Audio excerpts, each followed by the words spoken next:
Another thing I wanted to touch on down in Australia, large sections of the Great Barrier Reef. You know what, guys? That's UV. Here's another thing, sunburned whales. Ozone hole could be the culprit. Well, probably, but it's UVB. How the coral depends on algae to survive, and the algae are leaving the coral. They don't like the coral anymore because the coral is vibrating at a different frequency because of the UV, and it would be UVB. It's penetrating the water and it's bleaching like everything else that is bleaching. If it's not bleaching it, it's burning it. And I'm going to show you some pictures here in a few minutes that are mind-blowing. This talks about large sections of the Australia Great Barrier Reef is now dead. Well, check this out. Fish are getting skin cancer down at Australia's Great Barrier Reef from UV radiation. Well, why are we still talking about the warm waters damaging the coral and not connecting the dots that it's got to be the UV if it's And not only is the UV destroying the coral reefs, but also sunscreen lotion, which we're going to get into now. Sunscreen is a dangerous, dangerous product, including nanoparticulate matters that are getting into the coral reefs and helping to destroy them as well. And if the sunscreen is that powerful that it can get down and change the effects of the mighty coral reefs, what do you think it's doing to our children when they lather with it all the time, and the mothers and fathers are adamant about lathering them up every time they go outside? They're breathing in, they're inhaling, they're ingesting, it's going through their blood and their blood-brain barriers and the nanoparticulate matter. Let's get into it more. Sunscreens are dangerous, folks. Please, please listen.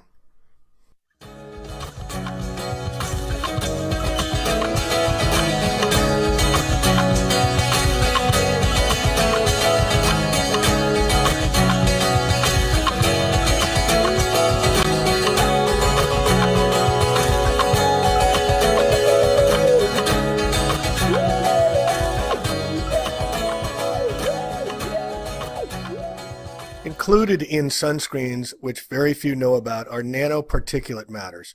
Nanoparticulates are as small or smaller than 1/80,000th of the width of a hair.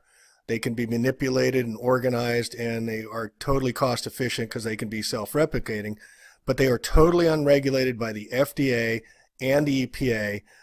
They include titanium dioxide and zinc oxide. Nanoparticulate matter is a trillion-dollar business.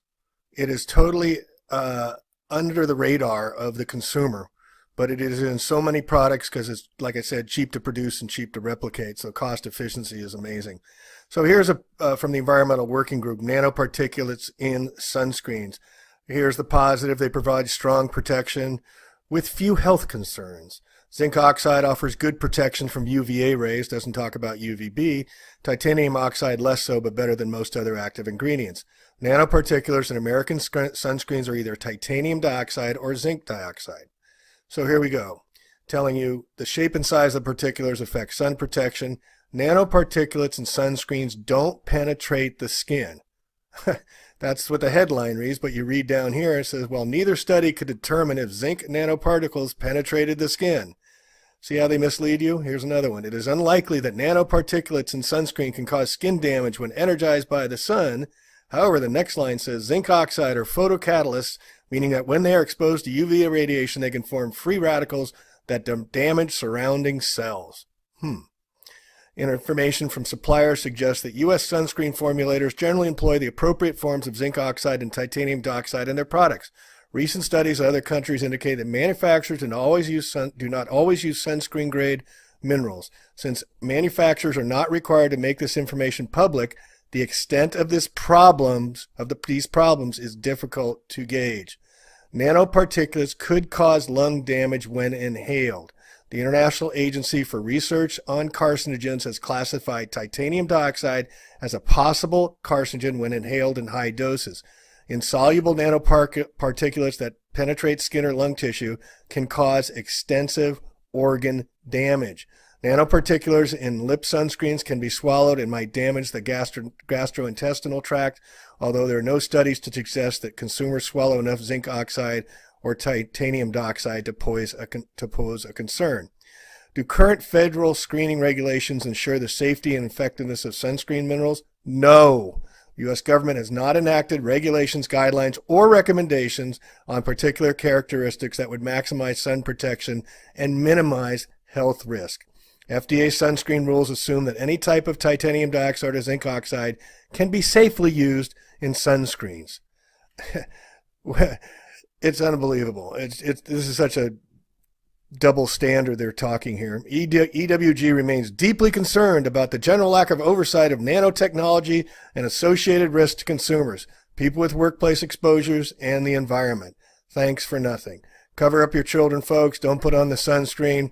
They do need vitamin D. They do need to get out in the sun, but please help minimize their exposure. They're the greatest risk.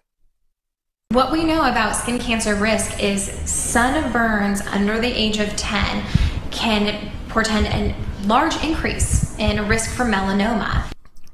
So this is from the Center for Disease Control and Prevention.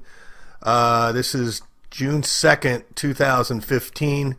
Melanoma incidence and mortality trends, 1982 to 2030.